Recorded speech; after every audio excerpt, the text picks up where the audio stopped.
Hello good morning students, how are you fine. मैं Rajkumar Chadha, senior lecture physics. बच्चों, मैं आपका एक बार फिर ये जो डीएससी जम्मू की तरफ से ये जो होम ऑनलाइन क्लासेस चलाई जा रही हैं बच्चों, उसमें स्वागत करता हूं। बच्चों, जैसा कि हमारा जो चैप्टर इलेक्ट्रोस्टैटिक का चल रहा है, हमने मैक्सिमम आधे से ज़्यादा पोर्शन उसका ख़त्म कर चुके हैं बच्चों। तो बच्चों, पिछले टॉपिक में हमने आपको पढ़ाया था कि इलेक्ट्रिक पोटेंशियल एनर्जी क्या होती है, पोटेंशियल क्या होता है ड्यू टू पॉइंट चार्जेस के, कैसे पोटेंशियल निकालते हैं, पोटेंशियल डिफरेंस क्या है। अगर किसी बच्चे का शूट गया हो, मतलब बच्चा देख नहीं पाया हो, तो बच्चों आप हमारे यूट्यूब चैनल में भी आप जाकर देख सकते हो और नोट्स भी आप ले सकते हो वहाँ से सब्सक्रिप्शन करके। तो बच्चों, आज हम जो हमारा टॉपिक रहेगा, आज हम करेंगे कि इलेक्ट्रिक पोटेंशियल निकालेंगे बच्चों ड्यू टू इलेक्ट्रिक डाइपोल।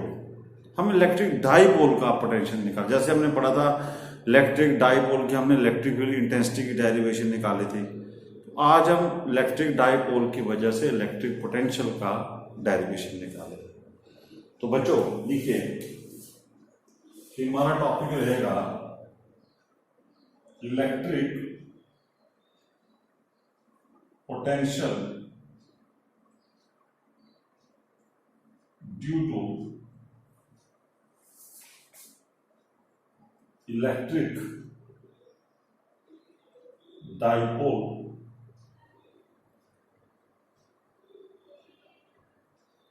ये बच्चों हमारा आज का टॉपिक रहेगा। अब सबसे पहले बच्चों हम इलेक्ट्रिक डाइपोल ड्रा कर लेते हैं। आपको पता है कि जो इलेक्ट्रिक डाइपोल होता है बच्चों, it consist of two equal and opposite charges. मान लीजिए ये मैं दो इक्वल एंड अपोजिट चार्ज लेता हूं, minus q and plus Q, जो होगा इलेक्ट्रिक डाइपोल। ये मान लीजिए बच्चों मैं यहां पर इसका सेंटर पॉइंट ले लेता हूं, और आपको पता है कि जो डाइपोल मोमेंट होगा उसकी डायरेक्शन किस तरफ होगी, डाइपोल मोमेंट की डायरेक्शन किस तरफ होगी बच्चों, नेगेटिव चार्ज से पॉजिटिव चार्ज की तरफ। और मान लो इन दोनों के जो डिस्टेंस मैंने रखा था, सपोज करो यहां पर मैं टोटल डिस्टेंस कितना होता है इसका 2L, तो मैं यहां से यहां डिस्टेंस लेता था L और यहां से यहां डिस्टेंस था L। तो डाइपोल मोमेंट की डायरेक्शन थी वो बच्चों थी ये, यहां से नेगेटिव चार्ज से पॉजिटिव चार्ज की तरफ ये। तो मैंने डाइपोल ले लिया, इसका नाम डाल दीजिए A और B। ये it consist of two equal and opposite charges, minus q and plus q. उसके बीच में जो डिस्टेंस है वो 2L आएगा। इसका मिड पॉइंट लिया मैंने, मिड पॉइंट से इधर तक L डिस्टेंस, यहां से यहां L डिस्टेंस। और डाइपोल मोमेंट की डायरेक्शन आपकी नेगेटिव से पॉजिटिव चार्ज। अब बच्चों मुझे भी बोलता है कि यहां पर कोई हम पॉइंट लेते हैं, मान लीजिए यहां पर कोई एक पॉइंट P ले लिया मैंने। इस P पॉइंट का यहां से मैं डिस्टेंस ले लेता हूं R। ये मैंने ये R डिस्टेंस ले लिया इस P पॉइंट का। तो मुझे इस P पॉइंट के ऊपर इलेक्ट्रिक फील्ड, इलेक्ट्रिक पोटेंशियल की डेरिवेशन निकालनी है ड्यू टू दिस डाइपोल। और जो P पॉइंट है उसका मिड पॉइंट से, डाइपोल के मिड पॉइंट से डिस्टेंस कितना है बच्चों, R। अब बच्चों जैसे हमने इलेक्ट्रिक फील्ड इंटेंसिटी यहां पर निकाली थी, वैसे यहां पर अब इलेक्ट्रिक पोटेंशियल निकालेंगे। पहले इस नेगेटिव चार्ज का यहां पर पोटेंशियल निकालेंगे, फिर पॉजिटिव चार्ज का पोटेंशियल निकालेंगे, फिर उन दोनों को हम ऐड करेंगे। तो अब इसका पोटेंशियल यहां पर निकालने के लिए इसका भी डिस्टेंस लेना पड़ेगा। तो मान लो यहां से इसका डिस्टेंस जो मैं ले लेता हूं R1। R1 बच्चों मैंने डिस्टेंस लिया P पॉइंट का नेगेटिव चार्ज से, और यहां से ले लेता हूं मैं R2 डिस्टेंस, R2 डिस्टेंस लिया इस P पॉइंट का पॉजिटिव चार्ज। अब बच्चों, अब आपको पता है कि इलेक्ट्रिक पोटेंशियल की डेरिवेशन क्या है, मैंने आपको पढ़ाई थी। मुझे अगर कोई चार्ज है, अगर कोई डिस्टेंस मुझे पता है, तो इलेक्ट्रिक पोटेंशियल का फार्मूला था 1/4πε0 Q/R। अब बच्चों, हम सबसे पहले यहां पर मान लीजिए टोटल जो पोटेंशियल होगा वो किसके बराबर होगा, वो होगा V पॉजिटिव, मतलब इसका और इसका हम निकालेंगे। तो बच्चों देखिए, पहले हम निकालते हैं potential at point P due two plus Q charge. ये जो प्लस क्यू चार्ज है इसका पोटेंशियल, फार्मूला क्या है बच्चों पोटेंशियल इसका, मैं V1 नाम डाल लेता हूं, इसका 1/4πε0 Q/R2। इसका डिस्टेंस कितना है यहां से, R2। अब बच्चों इसी तरह लिखिए potential at point P due to minus q charge, मतलब माइनस क्यू चार्ज का इलेक्ट्रिक पोटेंशियल निकालिए। तो माइनस क्यू का हम नंबर 2 डाल लेता हूं बच्चों, उसका आंसर आएगा 1/4πε0। अब चार्ज माइनस है ना, इसका माइनस लिखिए, -Q/R1, क्योंकि इलेक्ट्रिक पोटेंशियल स्केलर क्वांटिटी है। अगर प्लस चार्ज होगा यहां प्लस लिखना है, अगर माइनस चार्ज है तो माइनस लिखिए। अब बच्चों total potential, therefore total potential at point P कितना आ जाएगा, तो टोटल पोटेंशियल हो जाएगा बच्चों, इनको ऐड कीजिए V1 प्लस V2, क्योंकि जो स्केलर पोटेंशियल वो स्केलर क्वांटिटी है, तो इसको वेक्टर के तरीके से नहीं ऐड करना है, इसको सीधा ऐड कीजिए जैसे हम स्केलर को ऐड करते हैं। बच्चों V1 कितना है, 1/4πε0 Q/R2 माइनस, ये माइनस है, इसका आ जाएगा 1/4πε0 Q/R1। अब बच्चों यहां पर देखिए कॉमन क्या चीज है, 1/4πε0 Q, 1/4πε0 Q कॉमन है, इसको कॉमन लीजिए, Q/4πε0 अंदर बचेगा आपका 1/R2 -1/R। अब बच्चों इसको थोड़ा सा सिंप्लीफिकेशन करेंगे हम।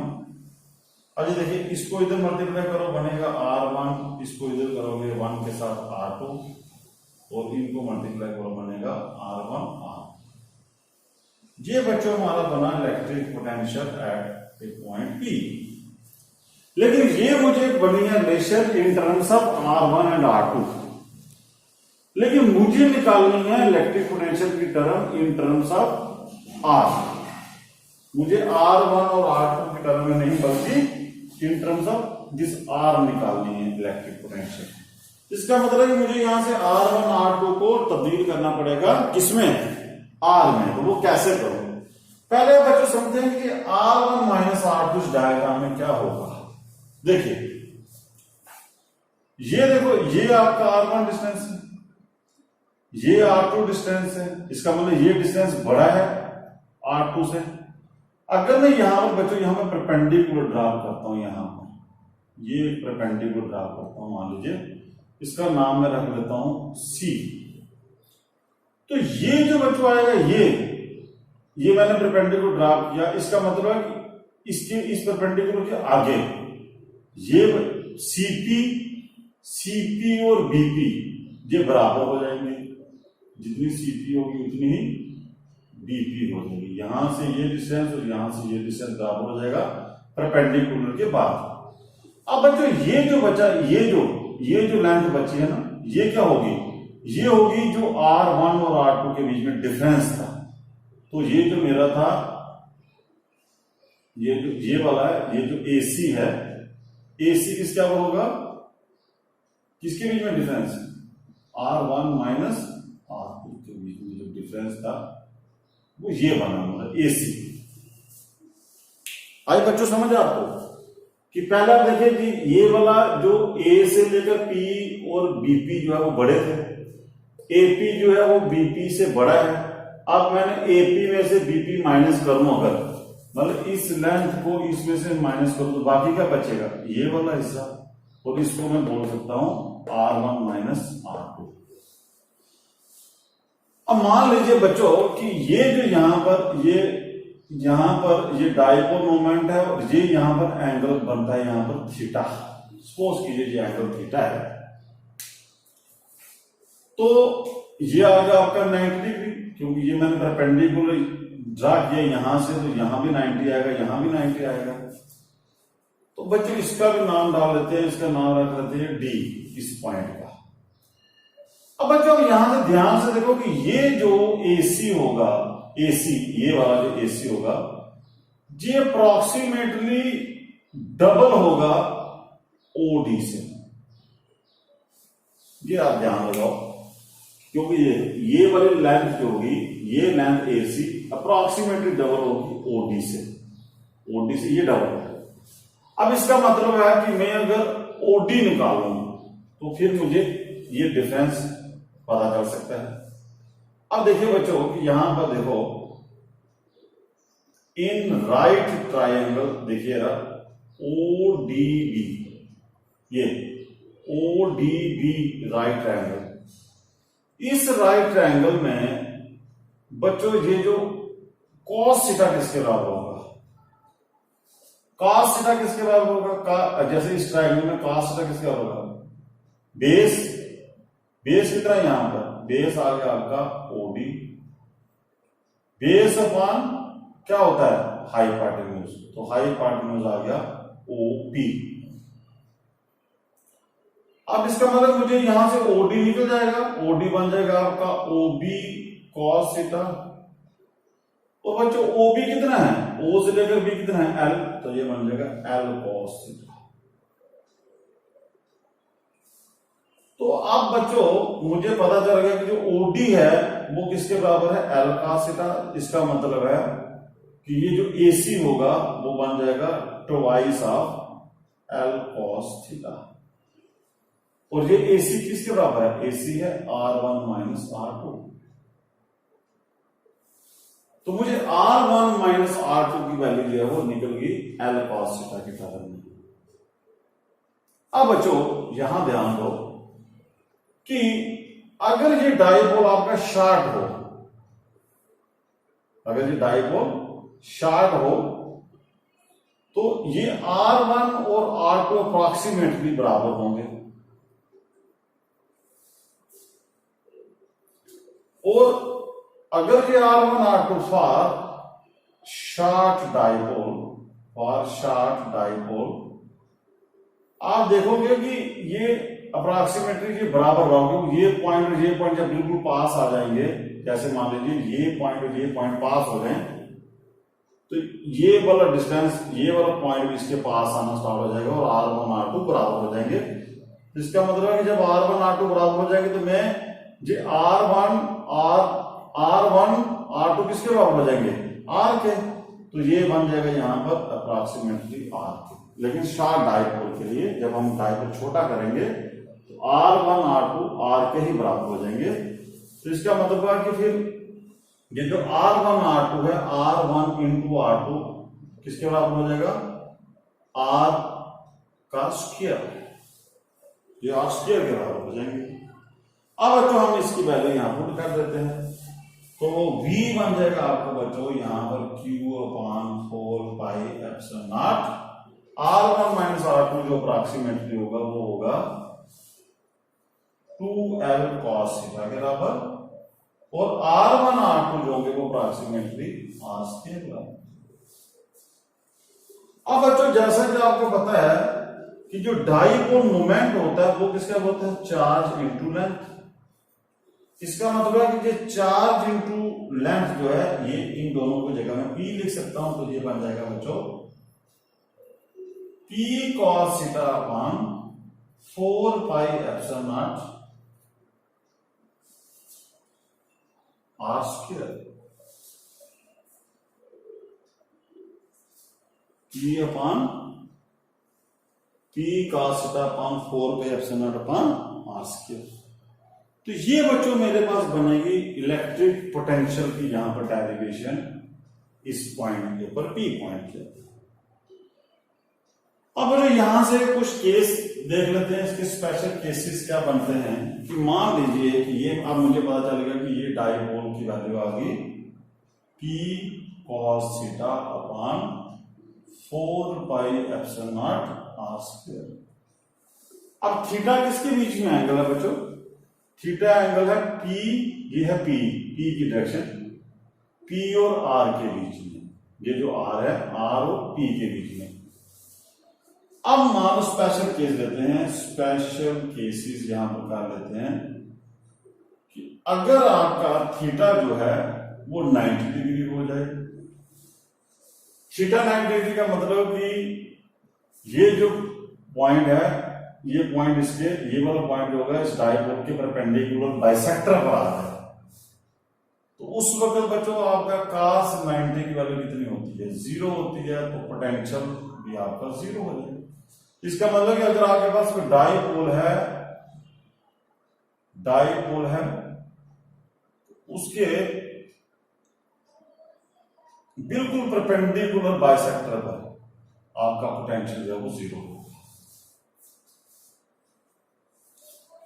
अब मान लीजिए कि अब दूसरा केस करते हैं कि सपोज कीजिए कि आपका अगर थीटा आपका 0 डिग्री हो जाए।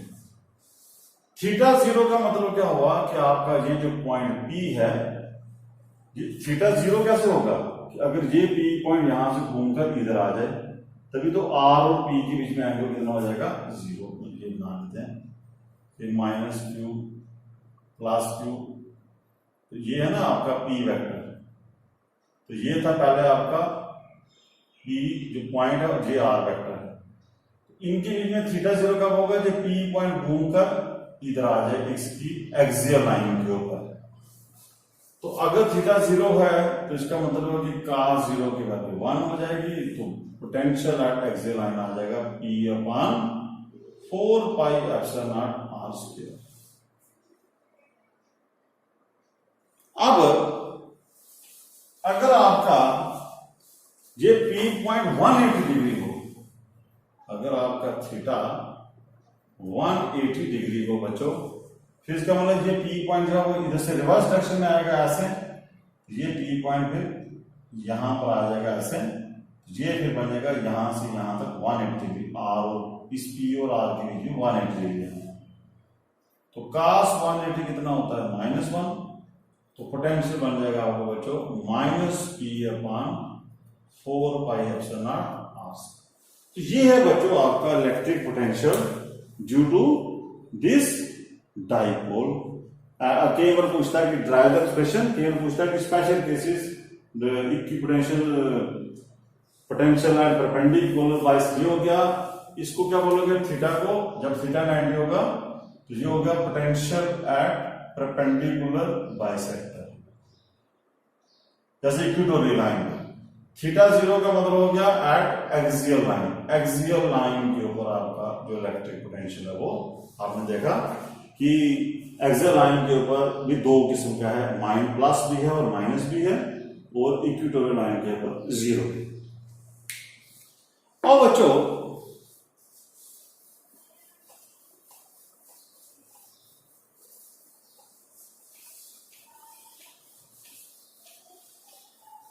एक बच्चों हम रिलेशन पढ़ेंगे यहां पर कि क्या रिलेशन है इलेक्ट्रिक फील्ड और इलेक्ट्रिक पोटेंशियल के बीच में। अगर हमें ये रिलेशन पता चल जाए तो हमें एक ऐसी चीज पता चल जाएगी, क्योंकि आपको मैंने बता रहा हूं कि इलेक्ट्रिक फील्ड को स्टडी करने के लिए अभी तक हमने तीन चीजों का यूज किया है। पहला, इलेक्ट्रिक फील्ड को हमने स्टडी की with the help of electric field intensity, वो वेक्टर क्वांटिटी थी, इसलिए मैंने डाइपोल की उस वक्त मैंने इलेक्ट्रिक फील्ड इंटेंसिटी की डेरिवेशन निकाल रहा था, क्योंकि वेक्टर क्वांटिटी से मुझे डिस्क्राइब कर रहा था मैं इलेक्ट्रिक फील्ड को। फिर मैंने इलेक्ट्रिक फील्ड को समझने की कोशिश की with the help of electric flux. तो कंसेप्ट वही था कि इलेक्ट्रिक फ्लक्स का कंसेप्ट यूज करके तब भी मैंने इलेक्ट्रिक फील्ड को स्टडी की। अब बच्चों मैंने आपको बताया कि इलेक्ट्रिक फील्ड को, अब देखिए, अब डाइपोल था, डाइपोल के आगे पीछे इलेक्ट्रिक फील्ड तो थी, लेकिन मैंने इलेक्ट्रिक फील्ड को स्टडी कैसे किया? स्केलर क्वांटिटी से, जिसका नाम था इलेक्ट्रिक पोटेंशियल। और इलेक्ट्रिक पोटेंशियल से किसी चीज को समझना, किसी फील्ड को समझना इजी था, क्योंकि इलेक्ट्रिक पोटेंशियल जो होती है वो स्केलर क्वांटिटी होती है। अब बच्चों अगर मेरे पास कोई ऐसा कनेक्शन मिल जाए कि इलेक्ट्रिक फील्ड और पोटेंशियल के बीच का कोई रिलेशन मिल जाए, तो मुझे क्या फायदा होगा?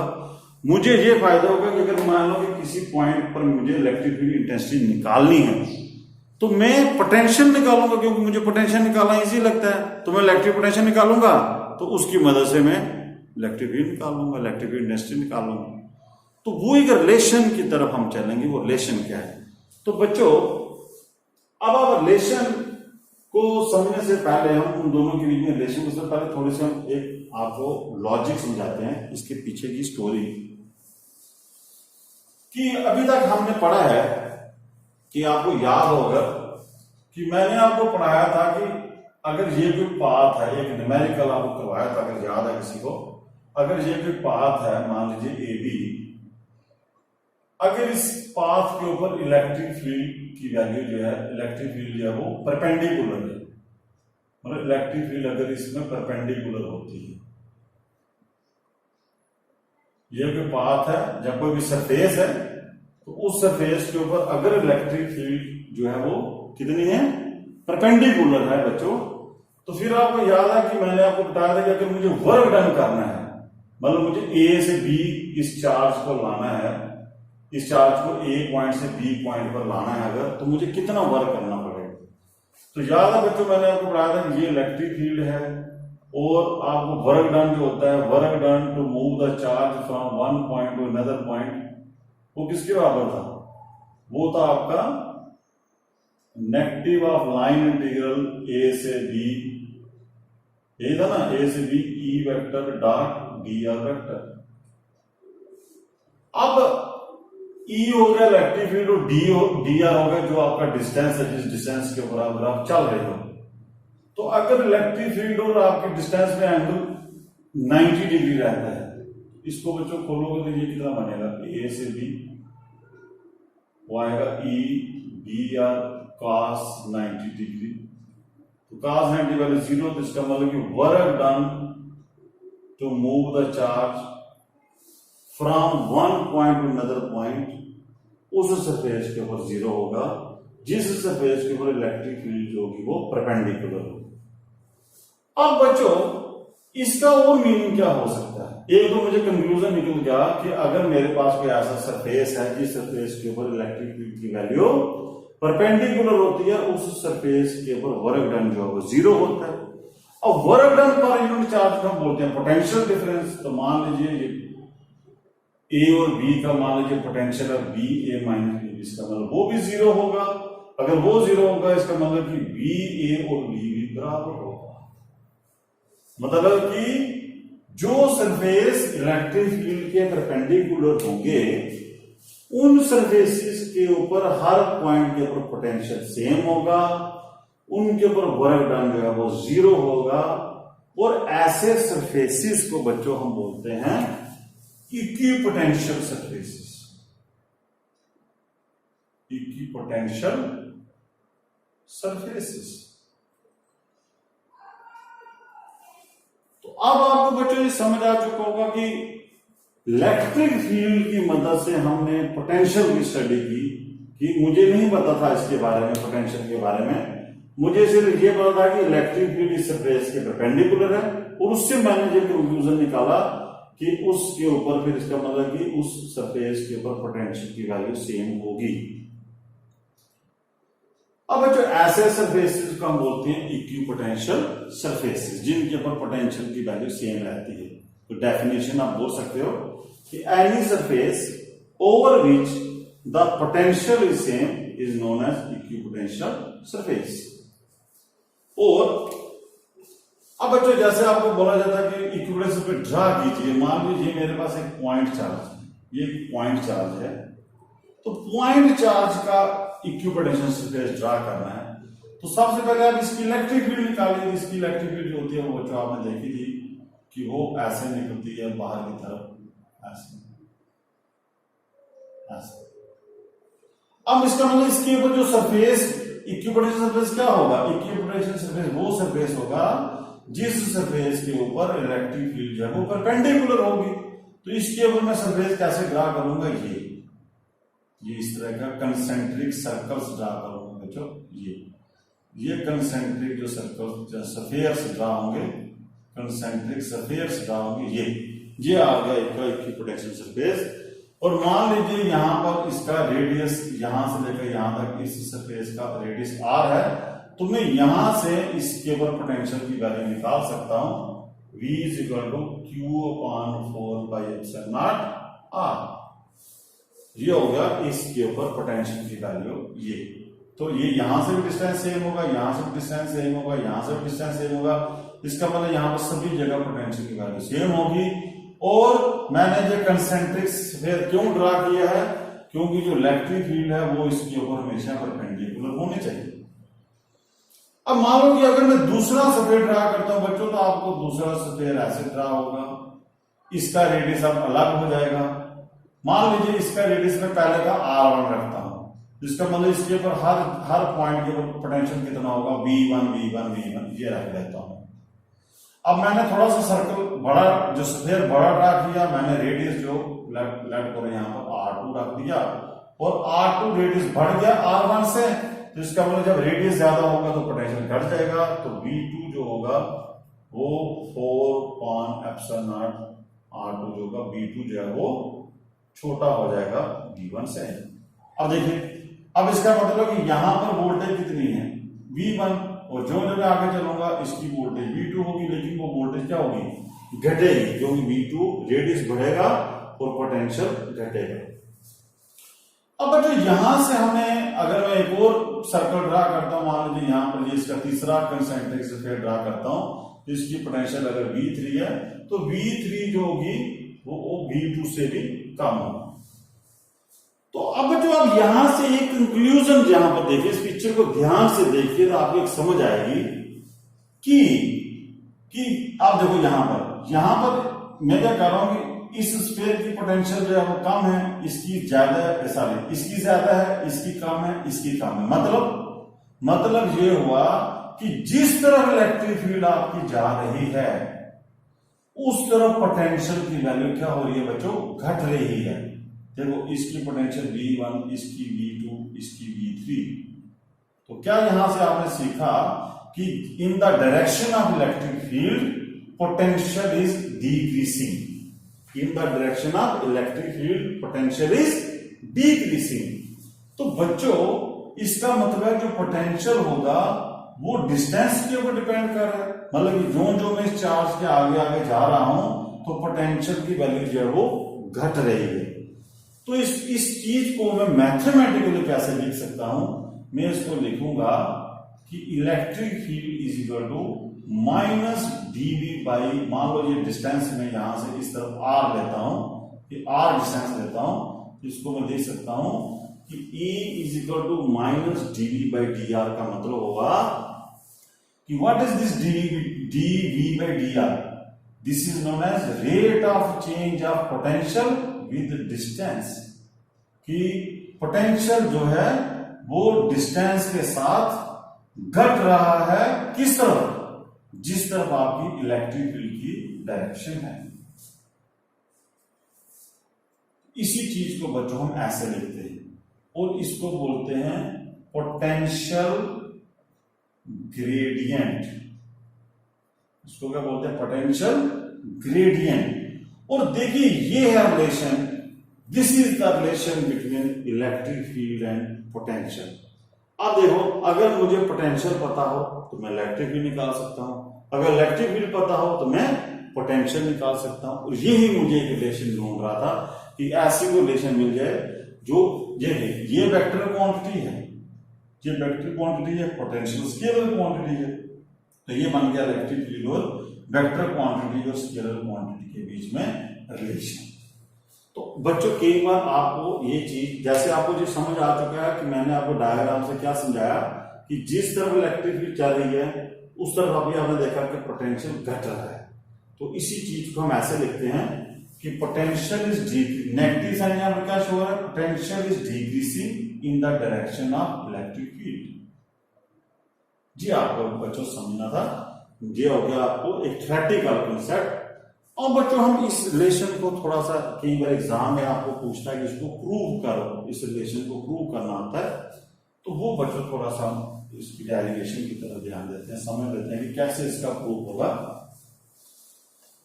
अब आपको एक चीज समझ आ चुकी है कि इसमें से दो चीजें आपको कंक्लूजन निकली कि ये इक्विपोटेंशियल सरफेस है। इक्विपोटेंशियल सरफेस के ऊपर जो इलेक्ट्रिक फील्ड होगी वो हमेशा परपेंडिकुलर होगी, एक चीज। और दूसरी, जो पोटेंशियल होगा वो जिस तरफ इलेक्ट्रिक फील्ड की डायरेक्शन होगी उस तरफ पोटेंशियल जो है हमारा घटता है। अब जो एक जर्नल हम बनाते हैं कि इसको प्रूव करते हैं कि रिलेशन बिटवीन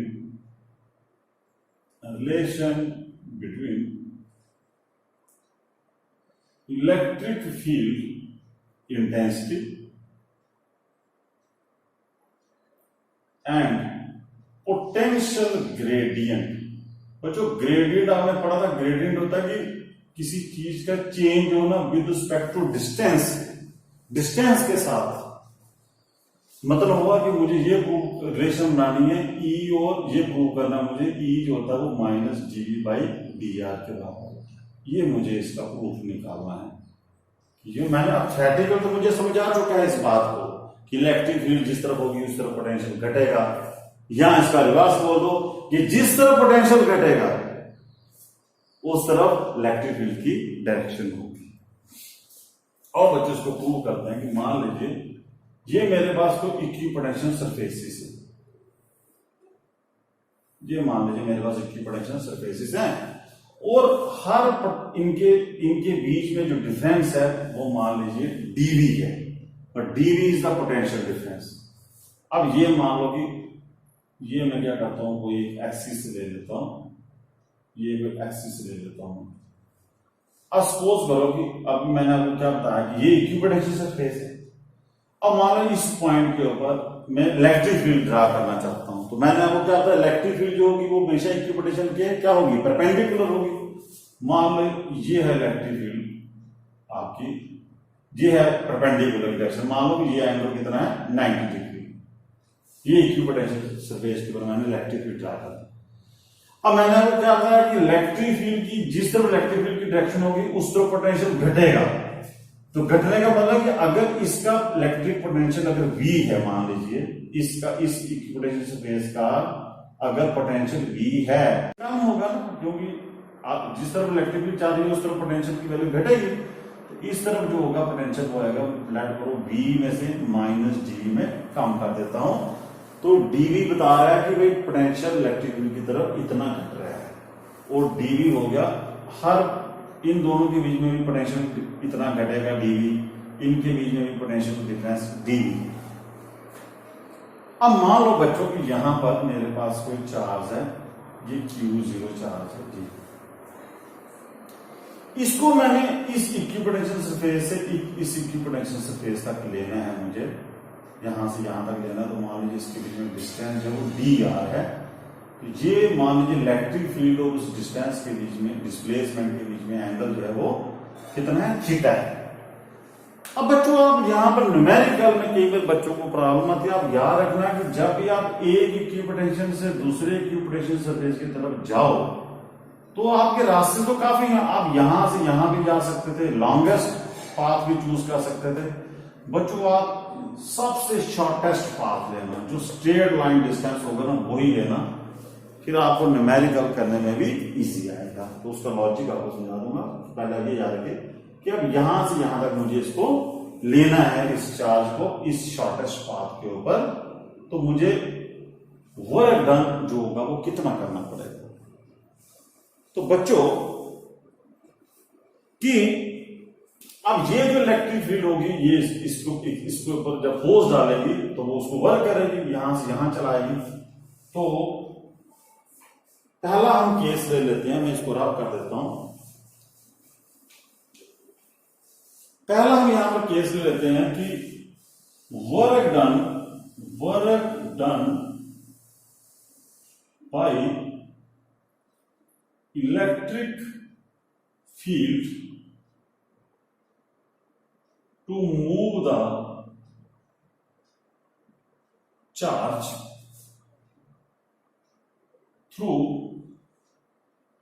स्मॉल डिस्प्लेसमेंट या from one equipotential surface to another equipotential surface कि ये जो इलेक्ट्रिक फील्ड होगी ये इस चार्ज को एक इक्विपोटेंशियल सरफेस से दूसरे इक्विपोटेंशियल सरफेस में ले जाने में कितना वर्क करेगी। तो बच्चों आपको पता है कि पोटेंशियल डिफरेंस की डेफिनेशन क्या होती है। पोटेंशियल डिफरेंस होता है work done per unit charge.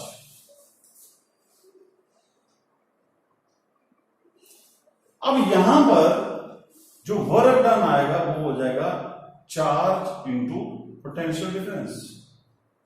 यहां पर जो वर्क डन आएगा वो हो जाएगा चार्ज इंटू पोटेंशियल डिफरेंस। इन दोनों के बीच में पोटेंशियल का डिफरेंस, इन दोनों के बीच में पोटेंशियल डिफरेंस कितना है, डीवी। लेकिन कैसा, नेगेटिव। देखो ये माइनस जे करोगे, पोटेंशियल डिफरेंस निकालना ना आपको, ये माइनस जे करोगे B minus d V minus B, तो ये कट जाएगा, बाकी क्या बचेगा, डीवी नेगेटिव। तो यहां पर माइनस का साइन आ जाएगा कि मतलब कि डिक्रीसिंग पोटेंशियल की तरफ हम जा रहे हैं। जिस तरफ हम जो इलेक्ट्रिक फील्ड क्या करेगी, इलेक्ट्रिक फील्ड तो इसको इधर ही चलाएगी, इधर वर्क करेगी ना इलेक्ट्रिक फील्ड। जब इधर वर्क करेगी इलेक्ट्रिक फील्ड तो वो किस तरफ वर्क हो रहा है, जिस तरफ पोटेंशियल डिक्रीज हो रहा है। इसलिए यहां पर आपको नेगेटिव साइन यहां पर शो करता है कि द पोटेंशियल इज डिक्रीजिंग, जिस तरफ आप इलेक्ट्रिक फोर्स आपकी वर्क करे। तो ये बच्चों आपने निकाला पोटेंशियल डिफरेंस की डेफिनेशन। अब यहां पर कि आपको पता है कि जो पोटेंशियल डिफरेंस होता है, वर्क डन जो होता है बच्चों, तो वी आल्सो जो वर्क डन होता है वो तो ऐसे भी निकाल सकते हैं, फोर्स इंटू डिस्प्लेसमेंट। अब ये फोर्स कौन सी, ये जो इलेक्ट्रिक फोर्स इसके ऊपर फोर्स डाल रही है। तो बच्चों आपको पता है कि जब कोई चार्ज इलेक्ट्रिक फील्ड में पड़ा होता है तो वो फोर्स होती है Q0E, तो आएगा इसका Q0E डॉट टीआर। अब इसको खोलोगे तो बनेगा Q0E vector dot dr, E vector dot dr खोलिए, इसका आएगा E dr cos थीटा। ये निकला आपका work done by the electric field. अब ये भी work done by electric field है, ये भी work done by electric field है, दोनों को कंपेयर कर दीजिए। From first and second we get, हमें निकलेगा Q0E dr cos theta is equal to minus Q0 dV। Q0 cut जाएगा बच्चों, E dr E cos theta आप रख लो इधर, और माइनस dV बाई dr को इधर ले लीजिए, क्योंकि मुझे पोटेंशियल ग्रेडियंट और इलेक्ट्रिक फील्ड में रिलेशन निकालना। तो बच्चों this is the relation between electric field and potential gradient. What is E cos theta. देखो अब इसके E के अगर मैं रिजॉल्व करूं तो इसके दो टुकड़े बनेंगे, इस तरफ बनेगा E cos थीटा और इस तरफ बनेगा E sin थीटा। मतलब ये क्या बता रही है रिलेशन, ये बता रही है कि E cos थीटा कौन है, E cos थीटा है जिस तरफ इलेक्ट्रिक फील्ड आपकी चल रही है। इलेक्ट्रिक फील्ड आपकी किस तरफ चलती है, इस तरफ चल रही थी, तो E cos थीटा आपको क्या बता रहा है कि E cos थीटा की डायरेक्शन उस तरफ है जिस तरफ आपका पोटेंशियल जो है वो फास्ट घटेगा, मतलब कि तेजी से घटेगा। अब बच्चों क्या मुझे तो यहां से यहां जाओगे, इस स्ट्रेट लाइन पास से आप चलोगे तब पोटेंशियल तेजी से घटेगा, या आपको लंबा पाथ चूज करो, मतलब मैं यहां से यहां जाता हूं या यहां से यहां जाऊं, पोटेंशियल आपका फास्ट का घटेगा नेचुरली जब मैं शॉर्टेस्ट पाथ चूज करूंगा। यहां से यहां का डिफरेंस जो है वो तेजी से घटेगा क्योंकि ये रास्ता छोटा है। तो इसका मतलब हुआ कि इलेक्ट्रिक फील्ड की डायरेक्शन हम कौन सी लेते हैं, इलेक्ट्रिक फील्ड की डायरेक्शन उस तरफ लेनी है हमने जिस तरफ आपका पोटेंशियल फास्ट घटे। यहां से आप बता सकते हो कि dv बाई dr क्या हुआ कि potential is decreasing, negative sign क्या शो कर रहा है कि पोटेंशियल इज डिक्रीसिंग किस डायरेक्शन में, in the direction in which electric field is directed. अब मान लीजिए कि आपकी इलेक्ट्रिक फील्ड इस एक्सिस पर है, ये एक्सिस में ले लेता हूं मान लीजिए एस एक्सिस, तो फिर आपकी जो इलेक्ट्रिक फील्ड आएगी अलोंग एस एक्सिस में कितना आ जाएगा माइनस dv बाई dr।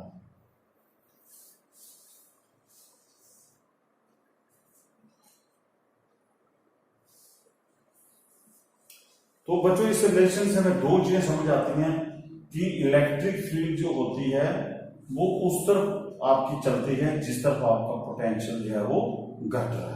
ये आपको याद रखना है, ये रिलेशन बहुत ही इंपॉर्टेंट है। अब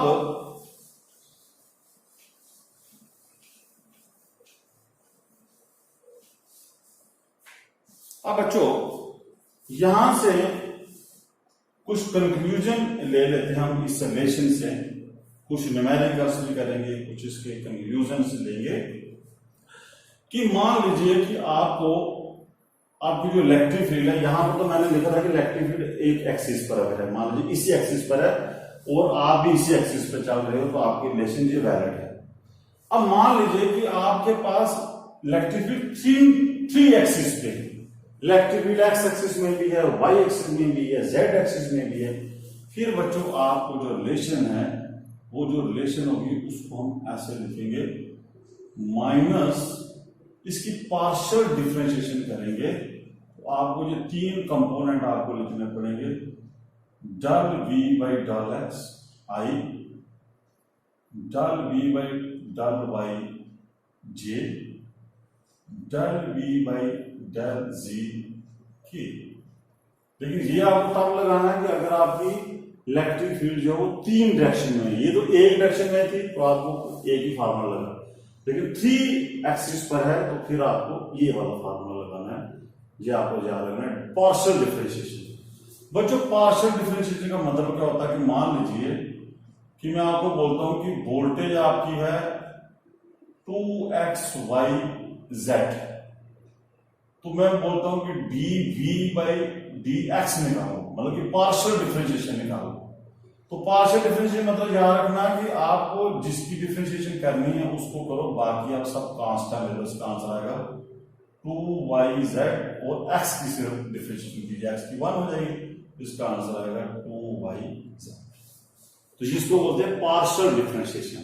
ये तब लगाना अगर आपका थ्री डिमेंशन में आपकी इलेक्ट्रिक फील्ड चल रही है, अगर एक ही एक्सिस पे चल रही है तो फिर आपको कोई जरूरत नहीं इसको लगाने। अब बच्चों यहां से देखिए अगर इसका मैं मैग्नीट्यूड लूं तो मैग्नीट्यूड मुझे समझ आ गया कि ई जो होता है वो सीधा आ गया dv बाई dr के बराबर। सिंपल हो गया मेरे पास E is equal to dv by dr। अब बच्चों यहां पर आप देखिए कि इस रिलेशन से एक तो चीज ये पता चले कि अगर मुझे पोटेंशियल पता हो तो मैं इलेक्ट्रिक फील्ड निकाल सकता हूं। ये बहुत इंपॉर्टेंट है, ये ऐसी छोटी सी रिलेशन है लेकिन यही पूरी कनेक्ट करेगी इलेक्ट्रिक फील्ड को। मान लीजिए ये मेरे पास एक पॉइंट चार्ज है, उस पॉइंट चार्ज से हमने पढ़ी थी बच्चों, आपको याद है उस पॉइंट चार्ज से हमने पढ़ा पोटेंशियल। पोटेंशियल क्या फार्मूला क्या पढ़ा था हमने, Q/4πε0r। अब इस रिलेशन की मदद से मुझे अगर पोटेंशियल किसी जगह पर पता है तो मैं इलेक्ट्रिक फील्ड निकाल सकता हूं। और देखिए ना कैसे, ये रिलेशन आपकी माइनस dv बाई डी है रियल में, तो आप देखो हम क्या करते हैं कि माइनस d/dr इसकी v की वैल्यू पुट करते हैं Q/4πε0r, इसकी डिफरेंशिएशन कीजिए तो ये आ जाएगा माइनस कांस्टेंट बार आ जाएगा 4πε0 अंदर बचेगा 1/r की आप डिफ्रेंशिएशन कीजिए बच्चों। तो 1/r का मतलब r ऊपर जाएगा -1 हो जाएगा। इसकी डिफ्रेंशिएशन क्या आती है, याद है किसी बच्चे को? Formula nx। तो बच्चों एक बार दोबारा देख लेते हैं कि हम बात कर रहे थे कि अगर ये कोई चार्ज है इस डिस्टेंस के ऊपर, r डिस्टेंस के ऊपर, हमें पता कि जो पोटेंशियल की वैल्यू है वो है q/4πε0r। तो मान लो कि अगर मुझे पोटेंशियल पता है तो क्या मैं इलेक्ट्रिक फील्ड निकाल सकता हूं उस फार्मूले से, E = -dv/dr से। तो बच्चों आप क्या कीजिए कि इसकी डिफरेंशिएशन कीजिए पोटेंशियल की, देखिए तो क्या निकलेगा, dv/dr, v की वैल्यू q/4πε0r। तो यहां से देखो -q/4πε0 कॉमन लीजिए, डिफरेंशिएशन कीजिए, जो 1/r है तो इसको ऊपर ले जाओ, -1 हो जाएगा। तो -q/4πε0, तो इसका डिफरेंशिएशन क्या आएगा, -1r -1 ये माइनस प्लस हो जाएगा, q/4πε0 r की पावर -2 आएगी, नीचे आकर +2 हो जाएगी। तो ये देखिए बच्चों हमने, ये हमारे लिए था इसका इंपॉर्टेंस कि अगर पोटेंशियल पता था तो मैं इलेक्ट्रिक फील्ड निकाल पाया। तो ये है दोनों में इस फार्मूले का फायदा कि अगर आपको एक चीज पता हो आप दूसरी चीज निकाल सकते हो। अब बच्चों इस फार्मूले से कुछ और सीखते हैं। जो एक क्वेश्चन करते हैं यहां पर कि अभी आपने पढ़ा कि सिंस इलेक्ट्रिक फील्ड होती है dv/dr, ये हमने पढ़ा, electric field is equal to rate of change of potential. अब बच्चों कि मान लो आपको पूछता है कि किसी पॉइंट के ऊपर अगर इलेक्ट्रिक फील्ड 0 हो तो वहां पर क्या पोटेंशियल भी 0 होगा? कई बार क्वेश्चन आता है if there is electric field 0 then potential at that point क्या होना चाहिए, क्या वो भी 0 होना चाहिए? और देखिए अगर मान लीजिए इलेक्ट्रिक फील्ड 0 होती है तो इसका मतलब हुआ कि dv/dr भी 0 होगा। तो बच्चों आपको पता है कि जब किसी की डिफरेंशिएशन 0 होती है तो किसकी डिफरेंशिएशन 0 होती है, कांस्टेंट। इसका मतलब कि v आपका कांस्टेंट होगा। तो ये देखिए एक चीज आपको समझनी है कि जरूरी नहीं कि जहां पर इलेक्ट्रिक फील्ड 0 हो वहां पोटेंशियल 0 होगा। तो ये बच्चों आप एग्जांपल के तौर पर आप समझ सकते हो कि जैसे आपके पास थी स्फेरिकल मेटालिक शेल, जैसे आपके पास हमने पढ़ा था लॉजिक गॉस थ्योरम में कि मेटालिक जो शेल होती है उसके अंदर इलेक्ट्रिक फील्ड कितनी थी, 0। लेकिन बच्चों इसके अंदर जो पोटेंशियल होगा वो कांस्टेंट होगा, इसका पोटेंशियल जो है वो कांस्टेंट होगा। ये आप एग्जांपल आप दे सकते हो कि अगर आपको एग्जाम में क्वेश्चन आता है कि अगर इलेक्ट्रिक फील्ड 0 है तो पोटेंशियल कांस्टेंट है, तो कौन सा एग्जांपल है? तो आप चार्ज्ड मेटालिक शेल की एग्जांपल से आप इसको एक्सप्लेन कर सकते हैं। और बच्चों इसको एक और कंसेप्ट से समझें कि अभी हमने पढ़ा है कि इलेक्ट्रिक फील्ड जो होती है वो बच्चों अभी आपने सीखा कि dv/dr। तो dv/dr क्या होता है बच्चों? Rate of change of potential with respect to distance. तो बच्चों आपको याद है 11th में कि आपने पढ़ा था, इसकी बोलते डिफरेंशियल कोफिशिएंट dy/dx क्या होता है? dy/dx क्या बताता है? मान लीजिए कि ये आपको मैं थोड़ा सा रिवीजन करा दूं 11th की, कि अगर y और x का मैं ग्राफ ड्रा करता हूं, मान लीजिए ये कोई ग्राफ है, तो अगर मुझे किसी पॉइंट के ऊपर dy/dx निकालना है तो dy/dx क्या होता था कि y और x के कर्व पर किसी पॉइंट के ऊपर मैं कोई टेंजेंट ड्रा करता हूं, ये टेंजेंट। तो ये जो टेंजेंट मान लीजिए, ये जो टेंजेंट मान लो यहां पर एंगल बनाता थीटा, तो इस टेंजेंट की जो स्लोप होगी, स्लोप बच्चों किसके होती है? स्लोप होती है tan ऑफ थीटा। तो इस टेंजेंट की जो स्लोप होती है उसी को बोलते हैं dy/dx। और यहां पर क्या आएगा बच्चों कि यहां पर भी वही कंसेप्ट लगेगा कि पोटेंशियल वेरी कर रहा है डिस्टेंस के साथ। इसका मतलब हुआ कि अगर मैं पोटेंशियल, मान लीजिए ये मेरे पास कोई ग्राफ है कि पोटेंशियल और डिस्टेंस में अगर मैं कोई ग्राफ ड्रा करता हूं, मान लो कि ये मेरे पास ग्राफ है ऐसा, तो ग्राफ बना लेते हैं ये ऐसे ऐसे ऐसे ऐसे ऐसे, ये कर्व है V और R के बीच में। तो बच्चों मुझे इस कर्व से अगर कोई पूछता है कि बताइए कि ये जो पॉइंट मैं ले लेता हूं A पॉइंट, ये B पॉइंट, ये C पॉइंट, ये D पॉइंट, तो मुझे बोलता है कि A B C D पर मुझे बताइए कि इलेक्ट्रिक फील्ड आपकी पॉजिटिव होगी, नेगेटिव होगी, जीरो होगी, कहां पर होगी। तो बच्चों यही लॉजिक लगेगा कि आपको क्या करना है कि पोटेंशियल और डिस्टेंस का ग्राफ है तो इलेक्ट्रिक फील्ड किसके बराबर होगी, आप पूरा एग्जैक्ट लिखिए, negative of dy by d x. तो dv बाई डी आर क्या हो गया, स्लोप। स्लोप इसको मैं ऐसे ले सकता हूं, माइनस ये होगी स्लोप, स्लोप होता है tan ऑफ थीटा। तो आप बच्चों इसको ऐसे भी ले सकते हो, electric field is equal to minus dv by d r, और dv बाई डी आर हो गया v और r के ग्राफ का tan थीटा, क्योंकि वो dv बाई डी आर होगा जो टेंजेंट में ड्रा करूंगा उसका स्लोप। अब मान लो मैं A पॉइंट पर आता हूं बच्चों, तो A पॉइंट के ऊपर टेंजेंट आएगा ये, तो ये टेंजेंट जब ऐसे होगा तो इसका एंगल इस एक्सिस के साथ कितना है, 0 डिग्री।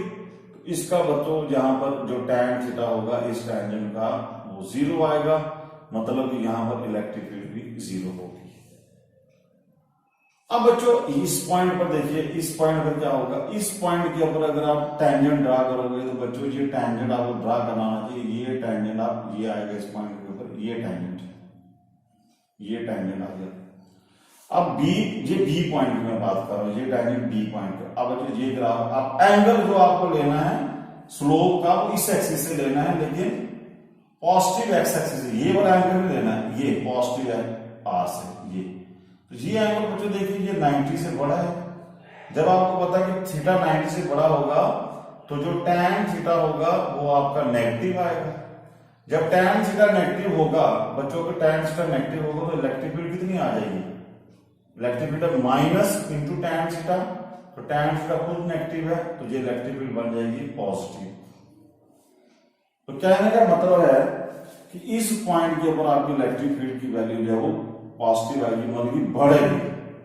और वो जो कंसेप्ट से भी समझे कि यहां पर हो क्या रहा है एक्चुअली, जब मैं यहां से यहां आ रहा हूं तो क्या हो रहा है कि डिस्टेंस बढ़ाने से पोटेंशियल घट रहा है। तो अभी हमने क्या पढ़ा कि जिस तरफ आपका पोटेंशियल घटेगा, जिस तरफ आपका पोटेंशियल घटता है उस तरफ इलेक्ट्रिक फील्ड आपकी बढ़ रही होती है। तो इसका मतलब हुआ कि ये इस तरफ पोटेंशियल घट रहा है, इसका मतलब यहां पर इलेक्ट्रिक फील्ड की वैल्यू पॉजिटिव आएगी। यहां पर अगर आप पॉइंट कर दो बच्चों वही केस आ जाएगा कि यहां इस पॉइंट के ऊपर टेंजेंट आपका पैरेलल हो जाएगा, टेंजेंट मतलब थीटा 0 हो जाएगा, tan थीटा 0 मतलब इलेक्ट्रिक फील्ड 0। इस पॉइंट के ऊपर इलेक्ट्रिक फील्ड आपकी 0 आएगी। इस पॉइंट पे क्या कर लेते हैं, इस पॉइंट के ऊपर आप देखोगे इसका टेंजेंट बच्चों ये आएगा, इस पॉइंट का टेंजेंट ये आएगा, और इधर जो ये एंगल जो बनेगा थीटा, ये देखिए ये जो थीटा होगा ये लेस देन 90 डिग्री होगा, मतलब एक्यूट एंगल होगा। एक्यूट एंगल होगा तो यहां पर tan थीटा की वैल्यू जो वो पॉजिटिव आएगी। tan थीटा की वैल्यू अगर पॉजिटिव हुई तो इलेक्ट्रिक फील्ड कितनी हो जाएगी बच्चों, नेगेटिव। तो इसका मतलब है कि यहां पर इस पॉइंट के ऊपर आपकी इलेक्ट्रिक फील्ड जो है वो नेगेटिव होगी। तो देखिए यहां पर, यहां से यहां मैं जा रहा हूं तो क्या हो रहा है, पोटेंशियल बढ़ रहा है। तो पोटेंशियल जब आपका बढ़ेगा तो पोटेंशियल आपका बढ़ेगा तो वो कहां पर बढ़ेगा, आपका रिवर्स डायरेक्शन में, वो आपकी नेगेटिव डायरेक्शन में आपका पोटेंशियल बढ़ेगा। तो ये आपको देखो बच्चों, उसी चीज को हम उसको कंसेप्चुअल पढ़ रहे थे, थ्योरेटिकल पढ़ रहे थे, वो ग्राफिकली इस चीज को समझ सकते हैं। ऐसे क्वेश्चन भी आपको एग्जाम में पूछते हैं। अब अच्छा एक और इसका लॉजिक ले लेते हैं, कंसेप्ट क्लियर कर लेते हैं कि मान लीजिए इसका और कैसे न्यूमेरिकल आपको जो लॉजिक आ सकता है। सपोज कीजिए कि आपको बोलता है कि ये आपकी यूनिफॉर्म इलेक्ट्रिक फील्ड है,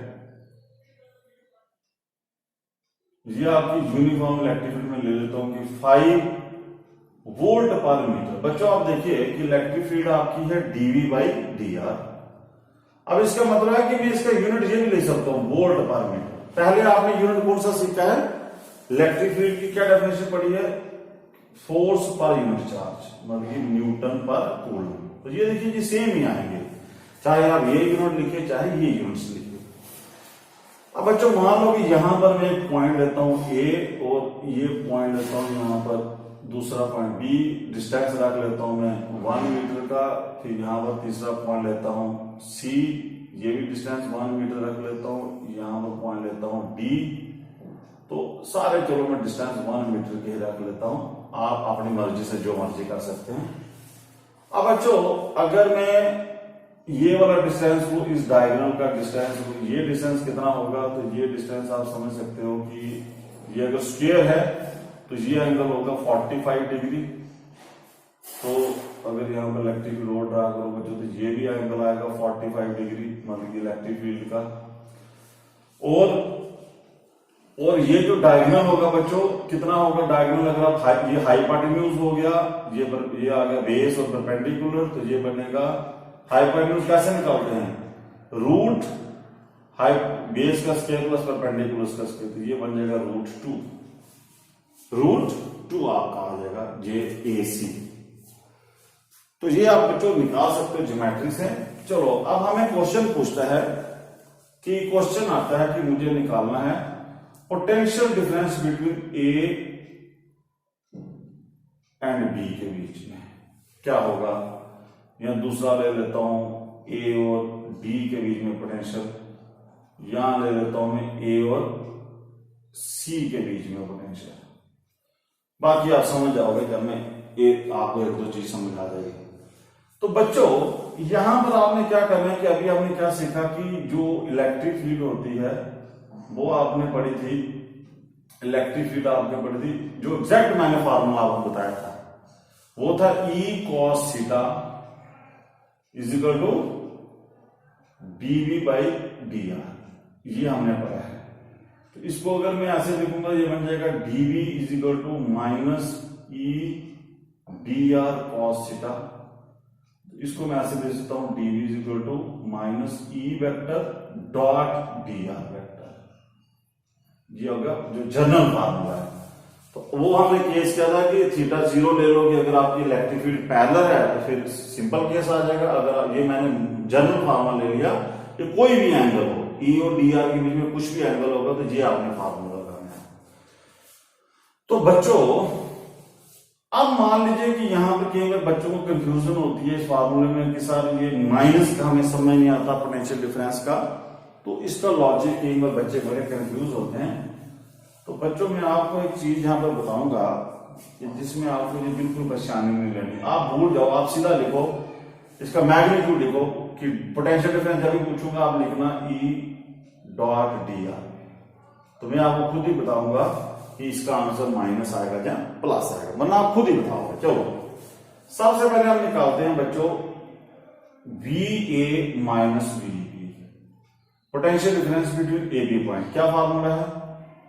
E dr cos theta, potential difference हो गया E dr cos थीटा। अब जो इस तरफ इलेक्ट्रिक फील्ड कितनी, आप जा रहे हो A से B जब जा रहे हो पहले देखो कि इलेक्ट्रिक फील्ड और डिस्प्लेसमेंट में एंगल कितना है। ये जो होता है इसी को dr बोलते हैं, A से B तक जो डिस्टेंस होगा। इलेक्ट्रिक फील्ड आपकी 5 है, डिस्टेंस आपका 1 है, और क्योंकि ये दोनों सेम डायरेक्शन में है तो थीटा आ जाएगा 0, तो आपका आंसर आ जाएगा 5। अब बच्चों आपका आंसर आया VA minus VB is equal to 5। अब आपको ये चेक करना है कि ये आंसर सही है या गलत है। ये कई बार आपको ऑब्जेक्टिव टाइप में क्या आएगा कि आपको दो ही ऑप्शन हो सकते हैं, हो सकता है आपको बोले कि 5 आएगा या माइनस आएगा। यहां बच्चों को कंफ्यूजन होती है कि ये आंसर 5 है या माइनस आएगा। तो बच्चों आप देखिए, अब VA माइनस VB का मतलब है कि A पर पोटेंशियल ज्यादा है, जो हमने निकाला कि A पर पोटेंशियल ज्यादा है B पर। और आप खुद चेक करो कि इसका पोटेंशियल ज्यादा होगा या इसका। तो बच्चों अभी हमने क्या पढ़ा था कि जिस तरफ इलेक्ट्रिक फील्ड होती है, जिस तरफ इलेक्ट्रिक फील्ड की डायरेक्शन होती है उस तरफ पोटेंशियल बच्चों क्या होता है, घटता है। इसका मतलब हुआ कि इसका पोटेंशियल जो है वो ज्यादा होगा और इसका पोटेंशियल कम होगा। इसका मतलब कि हमारा आंसर सही निकला कि VA माइनस VB जो था वो आंसर 5 होना चाहिए, क्योंकि देखिए यहां पर कि VA कितना आएगा, V आएगा 5 प्लस VB, मतलब कि VA का पोटेंशियल VB से ज्यादा होगा। तो इसका आंसर आपका +5 आएगा, -5 नहीं आएगा। तो अब आपको माइनस नहीं दिया, कोई टेंशन नहीं, क्योंकि आपके पास लॉजिक था कि VA माइनस VB से ही चल रहे हैं। अब देखो बच्चों कोई और लेते हैं, A और D का ले लो, potential difference between A and D। तो A और D आप चलोगे इधर, इलेक्ट्रिक फील्ड कहां पर है, इधर, तो एंगल बनेगा कितना, 90 डिग्री।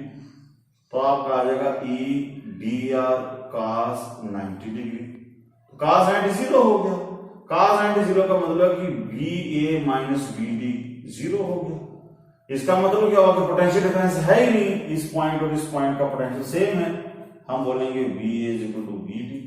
ये तो हमने बहुत पहले आपको प्रॉपर्टी बता रही थी कि जब भी इलेक्ट्रिक फील्ड किसी सरफेस के परपेंडिकुलर होगी तो उस सरफेस को हम इक्विपोटेंशियल सरफेस बोलते हैं, और वहां पर पोटेंशियल हर जगह पर सेम होता है। ये भी देखिए आप बच्चों प्रूव कर दिए। और एक और एंगल वाला केस हम ले लेते हैं। ये देखिए थर्ड एग्जांपल हम लेते हैं, ये वाली VA माइनस VC निकालते हैं।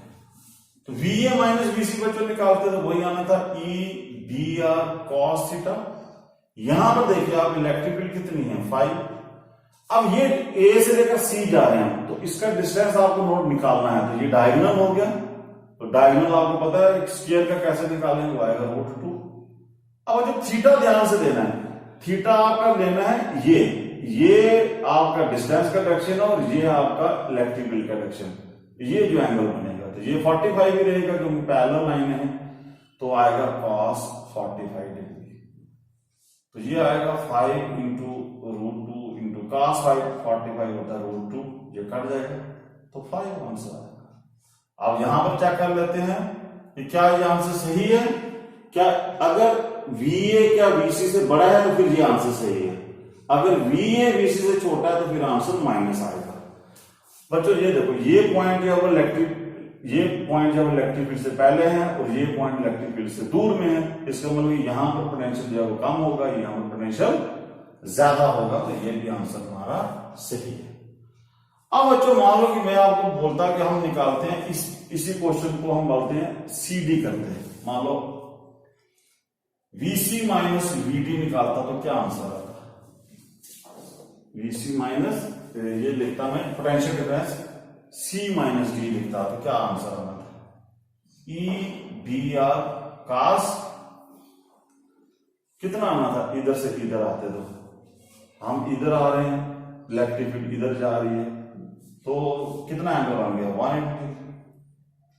इलेक्ट्रिक फील्ड कितनी है 5, डिस्टेंस कितना है 1, cos 180 कितना होता है -1, तो कितना आंसर आएगा -5।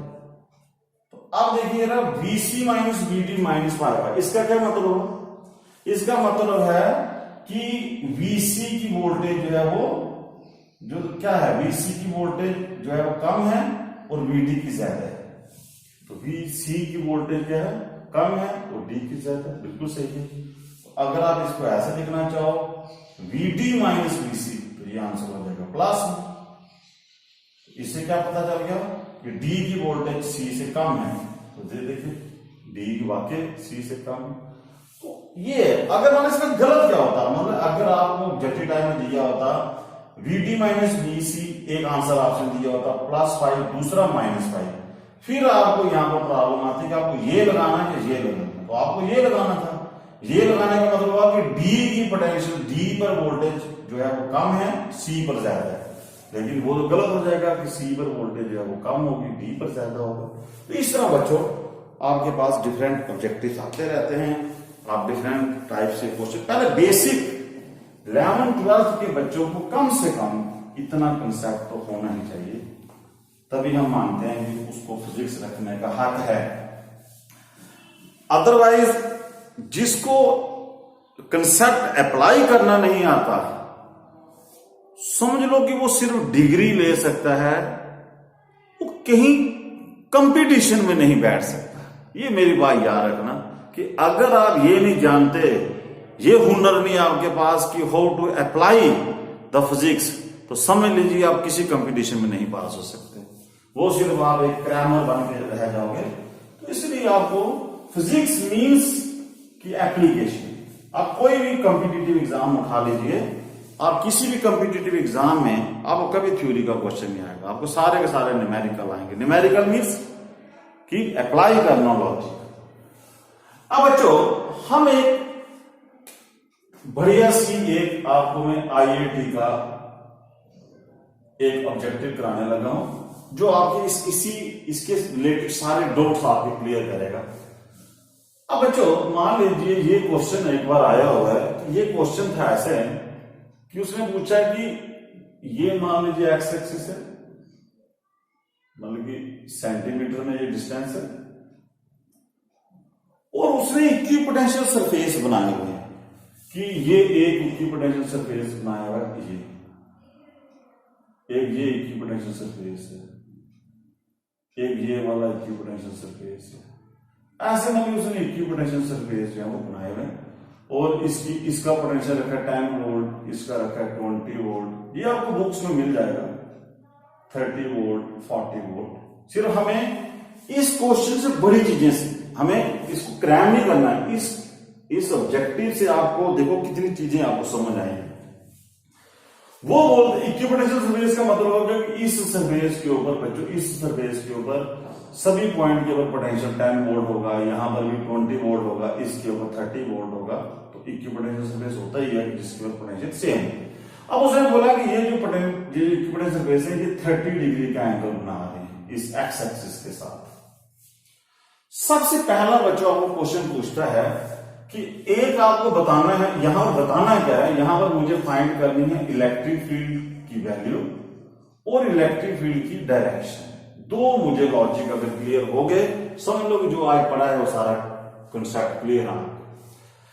अब बच्चों आपको मैंने क्या बताया कि जो इलेक्ट्रिक फील्ड होती है, इलेक्ट्रिक फील्ड जो होती है वो इक्विपोटेंशियल सरफेस के हमेशा परपेंडिकुलर होती है, और वो जो इलेक्ट्रिक फील्ड होती है उसकी डायरेक्शन किस तरफ होती है, जिस तरफ पोटेंशियल घट रहा होता है। ये दो बातें याद रखना। अब मान लो कि ये इक्विपोटेंशियल सरफेस है, ये इक्विपोटेंशियल सरफेस है, ये इक्विपोटेंशियल सरफेस है। मान लो मैं यहां पर अगर इलेक्ट्रिक फील्ड इंटेंसिटी की डायरेक्शन ड्रा करना चाहूं तो कैसे ड्रा होगी? ये वाली इलेक्ट्रिक फील्ड बच्चों मुझे ड्रा करनी पड़ेगी। पहले तो मुझे इस पॉइंट को ड्रा करने पड़ेगी, तो ये आएगा परपेंडिकुलर, मतलब आपको परपेंडिकुलर इलेक्ट्रिक फील्ड ड्रा करनी है हर सरफेस के ऊपर, ऐसे आएगी परपेंडिकुलर है। और वो किस डायरेक्शन में आएगी? परपेंडिकुलर मैंने ड्रा कर दिया, मतलब ये देखिए ये आपका हर पॉइंट के ऊपर 90 डिग्री होगा, ये 90, ये 90, ये 90, ये होगी इलेक्ट्रिक फील्ड की परपेंडिकुलर डायरेक्शन। और ये इलेक्ट्रिक फील्ड की डायरेक्शन एक होती है परपेंडिकुलर होती है इक्विपोटेंशियल सरफेस की, दूसरी क्या होती है, इस इलेक्ट्रिक फील्ड की डायरेक्शन किस तरफ होती है, जिस तरफ पोटेंशियल घट रहा होता है।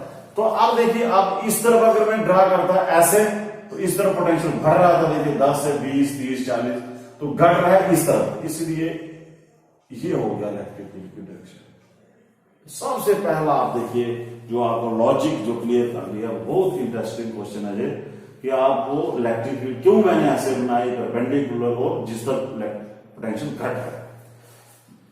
अब बच्चों कि यहां से मान लो ये जो इक्विपोटेंशियल सरफेसेस है इनके बीच में मान लीजिए वो डिस्टेंस जो है वो मान लीजिए इस इक्विपोटेंशियल सरफेस और इस इक्विपोटेंशियल सरफेस में उसने डिस्टेंस दिया हुआ है 10 सेंटीमीटर का। अब बच्चों आप देखिए कि ये एंगल 30 है, ये भी 30 होगा, ये भी 30 होगा। अब देखिए ये 30 डिग्री है, तो ये इलेक्ट्रिक फील्ड आपको पूछता है कि ये इलेक्ट्रिक फील्ड एक्स एक्सिस के साथ कितना एंगल बनाएगी। तो आप खुद बताइए कि यहां से ये इलेक्ट्रिक फील्ड एक्स एक्सिस के साथ कितना एंगल बनाएगी, 30 और 90 120। तो ये होगा दूसरा ऑब्जेक्टिव। कई बार जो क्वेश्चन पूछता है कि इलेक्ट्रिक फील्ड एक्स एक्सिस के साथ कितना एंगल बनाएगी, तो आपने बताना है 120 डिग्री। अब बच्चा मुझे निकालना है इलेक्ट्रिक फील्ड की वैल्यू। तो बच्चों इलेक्ट्रिक फील्ड अभी हमने पढ़ा कि होती है dV बाई dr। अब मुझे dV क्या होता है? dV होता है कि जब मैं एक इक्विपोटेंशियल सरफेस से दूसरी इक्विपोटेंशियल सरफेस में जाऊंगा, जैसे मैं यहां से यहां जाऊंगा एक इक्विपोटेंशियल सरफेस से दूसरे। आपने ये फार्मूला क्या प्रूव किया था? जब मैंने आपको प्रूव कराया था तो आपको याद है कि मैंने कहा था कि वर्क डन करना है एक पॉइंट से दूसरे पॉइंट तक, तो वो जो पोटेंशियल डिफरेंस होता है वो वर्क डन ही होता है। तो अब आपको यहाँ पर एक इक्विपोटेंशियल सरफेस से दूसरे इक्विपोटेंशियल तक जाना है, तो उन दोनों का जो डिफरेंस है पोटेंशियल का वो हो गया dV। तो वो आएगा, हर में कितना है 10 ही है, 20 माइनस 10, 30 माइनस 20, 10 ही आएगा, तो ऊपर लिख दिया 10।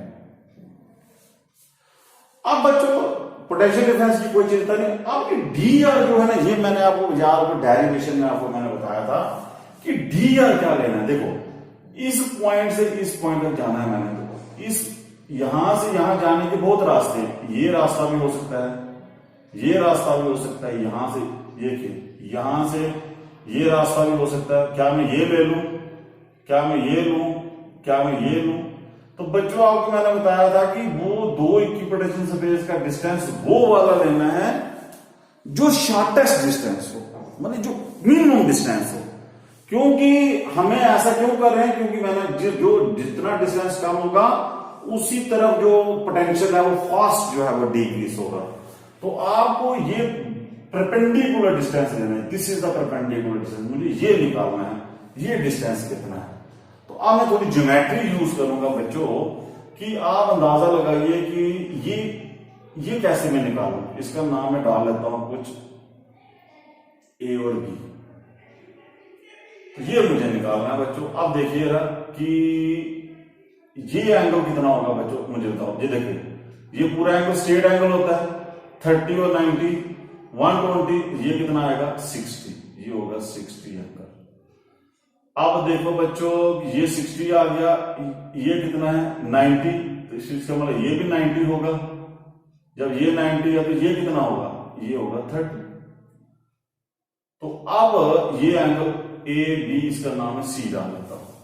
तो बच्चों इस ट्राइंगल में ध्यान से देखिए कि मैं अगर निकालता हूं साइन 30 डिग्री, साइन 30 किसका हो आएगा, ए बी हो गया परपेंडिकुलर अपान बेस हो गया ए सी। तो ए बी यहां पर मैं लिख देता हूं कि मुझे ए बी निकालना था, ए बी हो गया ये डी है, ए बी ए बी हो गया बच्चों ए सी साइन 30 डिग्री। और ए सी आपका कितना है 10 सेंटीमीटर है, तो 10 सेंटीमीटर को चेंज कीजिए आ जाएगा 100। साइन 30 कितना होता है 1/2, तो ये बच्चों ये कट जाएगा, तो ये बन जाएगा 1/20। तो इसको आप करिए 10 इसकी जगह कर लीजिए 1/20, तो ये 20 ऊपर जाएगा तो बनेगा 200। ये आएगी बच्चों आपकी इलेक्ट्रिक फील्ड की वैल्यू, और इसका यूनिट आ जाएगा वोल्ट पर मीटर।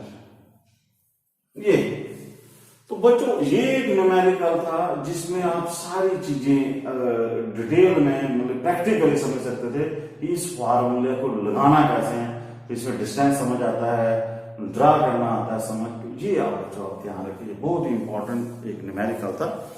अब बच्चों अब एक न्यूमेरिकल हम और कर लेते हैं। ये भी बड़ी बार आपको देखिए कि नीट वगैरह में या सीबीएसई में बड़ी बार आता है। स्टेट बोर्ड भी अब हमारा स्टेट बोर्ड भी अब आप समझे कि ये सीबीएसई है, तो आपको हमेशा सब्जेक्ट समझने के लिए पढ़ना है। आप अगर कोई बच्चा पेपर पास करने के लिए या नंबर लेने के लिए पढ़ता है सब्जेक्ट, तो आप समझ लीजिए उसको सब्जेक्ट कभी नहीं आता। तो सब्जेक्ट को बच्चों जब भी पढ़िए तो दिल मन लगा के पढ़िए, मतलब उसमें डूब जाओ, मजा आ जाए उसको पढ़ने का, तो तभी मजा आएगा। तभी आप जब किसी इंटरव्यू में बैठोगे, किसी कंपटीशन में बैठोगे, आपको मजा आएगा। ऐसे आप घर से सोचते जाए यार आज देखते हैं क्या क्वेश्चन डालता है कंपटीशन वाला, आज सब पूछते क्या है मुझे नहीं, आज मजा तो फिर है पढ़ाई का। ये नहीं कि सर मुझे इंपॉर्टेंट क्वेश्चन दे दो, मुझे कौन से एग्जाम में आते हैं मुझे वो बताओ, वो अब खेल खत्म, अब वो खेल नहीं रहा। अब बच्चों देखिए एक मैं आपको एक और ऑब्जेक्टिव करा देता हूं। जैसे मान लीजिए अभी हमने पढ़ा कि अगर मेरी इलेक्ट्रिक फील्ड एक ही डायरेक्शन में है, मान लीजिए एक्स एक्सिस पर है, तो आपका अगर आपको बोला जाता है कि एक्स एक्सिस में इलेक्ट्रिक फील्ड निकालिए, तो आपको सीधा फॉर्मूला लगाना है माइनस dV बाई dx, एक एक्सिस में निकाल दिया आपने। लेकिन बच्चों कई बार हमें प्रॉब्लम आएगी कि इलेक्ट्रिक फील्ड 3 डायमेंशन में चल रही होती है। जैसे इलेक्ट्रिक फील्ड आपकी ऐसे एक्स वाई जेड तीनों एक्सिस में आपकी चल रही है। आपकी एक्स एक्सिस में भी इलेक्ट्रिक फील्ड चल रही है, वाई एक्सिस में भी चल रही है, जेड एक्सिस में भी चल रही है आपकी इलेक्ट्रिक फील्ड। फिर बच्चों आप इलेक्ट्रिक फील्ड अगर एक्स एक्सिस में भी है, वाई एक्सिस में भी है, जेड एक्सिस में भी है, तो उस वक्त आप कैसे मतलब कि इसको लिख सकते हो, वो आज पढ़ेंगे हम। कि मान लीजिए पोटेंशियल की वैल्यू आपको देता है, जैसे सपोज कीजिए कि अब हम इसी इक्वेशन को मॉडिफाई करेंगे थोड़ा, डी बाई डी आर को हम बच्चों ऐसे देखेंगे, ये एक्चुअली होता है E is equal to minus, इसको बोलते हैं, इसको हम पार्शियल डेरिवेटिव से लिखेंगे, electric field E is equal to d v by d x लिख दो अगर एक ही डायरेक्शन दी है। तो अगर आपको डिफरेंट एक्सिस में इलेक्ट्रिक फील्ड निकालनी है तो आपको ये फार्मूला आप लिख लीजिए, del we by del x, ये पार्शियल डिफरेंशिएशन इसको बोलते हैं, I del we by del Y J delta V by del Z K. तो फिर आपको बच्चों ये वाला कंसेप्ट लगाना है ताकि आपको ये वाला आएगा इलेक्ट्रिक फील्ड का एक्स कंपोनेंट, जो होगा इलेक्ट्रिक फील्ड का वाई कंपोनेंट, जो होगा इलेक्ट्रिक फील्ड का जेड कंपोनेंट। तो बच्चों पार्शियल जिसको बोलते हैं पार्शियल डिफरेंशिएशन, इसमें और इसमें फर्क होता है। देखिए अब मान लो मैं एक न्यूमेरिकल से स्टार्ट करता हूं कि सपोज कीजिए कि आपको एक क्वेश्चन दिया जाता है, आपको बोलता है कि पोटेंशियल की वैल्यू जो है वो बोलता है x y plus y z plus z x है वोल्ट, ये है आपकी पोटेंशियल की वैल्यू। और आपको बोलता है कि फाइंड इलेक्ट्रिक फील्ड की वैल्यू निकालिए एट 1 1 1, मतलब कि x की वैल्यू 1, y की वैल्यू 1, z की वैल्यू 1 पर इलेक्ट्रिक फील्ड की वैल्यू निकालिए। अब बच्चों इस वक्त अगर आप ये वाला फॉर्मूला लगाओगे तो आप कंफ्यूज हो सकते हो, तो आप यहां पर ऐसा करना है आपने कि ये वाला आपको डेरिवेटिव निकालना पड़ेगा कि पहले आपको ये निकालना पड़ेगा x component of electric field. तो x को कैसे लिखना है, minus del we by del x, ये हो गया इलेक्ट्रिक फील्ड का x कंपोनेंट। इसकी बच्चों आप डिफरेंशिएशन कैसे करोगे, तो आप करोगे डल वाई डॉल एक्स, तो इसको आप अंदर पुट कीजिए x y plus y z plus z x. अब वो जो इसमें क्या होता है कि अगर आप पार्शियल डिफरेंशिएशन कर रहे हो x के साथ, तो x की डिफरेंशिएशन होगी, बाकी को आप कांस्टेंट मानोगे। जैसे इसमें x की 1 होगी तो y कांस्टेंट रहेगा, इधर x है ही नहीं, ये 0 हो जाएगा, इधर x की 1 हो जाएगी, z बचेगा, तो आपका आंसर आ जाएगा y plus z, electric field का x कंपोनेंट। अब आपको बोलता है कि ई वाई निकालिए, तो इसको अब इसी को y से डिफरेंशिएशन कीजिए, डल अपॉन डल y, तो क्या आंसर आएगा बच्चों। अब आपने y को डिफरेंशिएट करना है, दूसरों को कांस्टेंट माना, तो इधर y की 1 हो जाएगी, x बचेगा, इधर y की 1 हो जाएगी, z बचेगा, इधर y है ही नहीं, 0 हो जाएगा, बनेगा माइनस एक्स प्लस जेड। अब मान लीजिए बच्चों आपको ई जेड कंपोनेंट निकालना है, तो वही करिए आप इसका कि इधर देखिए जेड नहीं है, ये दोनों कांस्टेंट है 0, इधर जेड की 1 हो जाएगी, वाई की 1 हो जाएगी, इधर जेड की 1 हो जाएगी, एक्स बच जाएगा, सॉरी इधर जेड की 1 हो जाएगा, वाई बच जाएगा, इधर बचेगा माइनस एक्स प्लस वाई। अब जो आप देखिए टोटल इलेक्ट्रिक फील्ड आप कैसे लिखोगे, टोटल इलेक्ट्रिक फील्ड जो है वो कैसे लिखनी है, आपने लिखना है ई एक्स आई प्लस ई वाई जे प्लस ई जेड के। अब देखिए एक्स कंपोनेंट कितना निकला है, एक्स कंपोनेंट कितना निकला है, ये अगर हम मैग्नीट्यूड लें इसका तो एक्स कंपोनेंट कितना आएगा, माइनस, सीधा लिखते चलो y plus Z I plus y component कितना आएगा, minus x plus Z J, और z कंपोनेंट कितना आएगा, x प्लस वाई ये बच्चों आपकी निकली इलेक्ट्रिक फील्ड। ये है आपकी इलेक्ट्रिक फील्ड की value, x component, y component, z component. अगर आप इंडिविजुअल निकालना चाहते हो, मान लीजिए आपको पूछता है कि नहीं एक्स कंपोनेंट अलग से निकालिए, तो आपको ऑप्शन दिया उसने 1 1 1, मतलब कि x1 y1 z1, तो ये कितना आंसर आएगा, ex बनेगा -1 + 1 2i। इसका देखिए ये कितना आएगा माइनस, ये भी 1 + 1 हो जाएगा, अगर अलग देता तो अलग होता 2j, और ये हो गया -2k। तो मतलब इसकी मैं टोटल इलेक्ट्रिक फील्ड लिख सकता हूं -2i -2j -2k। ये आ गया इलेक्ट्रिक फील्ड। मुझे वैल्यू पूछता है, मैग्नीट्यूड निकालो इसका, तो वेक्टर को आपको पता है कैसे करते हैं, स्क्वायर रूट ऑफ i का कोफिशिएंट का स्क्वायर -2 का स्क्वायर, j का कोफिशिएंट -2 का स्क्वायर, k का कोफिशिएंट -2 का स्क्वायर। तो करिए बच्चों इसको, जो आएगा आपका 2 का स्क्वायर 4 + 4 + 4 = 3 × 4। तो 4 का रूट कितना हो गया 2, 2√3 आंसर आएगा इसका वोल्ट पर मीटर। तो this is the logic behind this, कि आप कैसे ये न्यूमेरिकल्स आप सॉल्व करते हो। तो ये आप बच्चों नोट कर सकते हो, बुक्स में सारे न्यूमेरिकल आपको मिलेंगे, ऐसी बात नहीं, लेकिन आपको उसको अप्लाई करना सीखना है, क्रैम नहीं करना। तो बच्चों एक आपको और चीज बता देते हैं इसके रिलेशन में, कि इस रिलेशन को हम सिंपल भी लिखते हैं, E = मैं ऐसे लिखता हूं electric field = voltage upon distance. मान लीजिए कि ये मेरे पास 2 प्लेट्स हैं, इनके बीच में अगर पोटेंशियल डिफरेंस मुझे दिया है मान लीजिए 10 वोल्ट का, और डिस्टेंस भी दिया है इनके बीच में मान लीजिए 5 सेंटीमीटर का, तो मुझे बोलता है कि इसके बीच में इलेक्ट्रिक फील्ड की वैल्यू निकाल दो। तो बच्चों सिंपल, अब आपको यहां पर सब कांस्टेंट है, कोई चेंज, तो आप सीधा पुट कर दीजिए, इलेक्ट्रिक फील्ड हो गया आपका V/T। तो V कितना है 10, डिस्टेंस कितना है 5 सेंटीमीटर, 5 सेंटीमीटर कितना हो जाएगा 1/100, 1/20, तो 1/20 आ जाएगा 200। जी आप जाओगे वोल्ट पर मीटर अंदर इलेक्ट्रिक।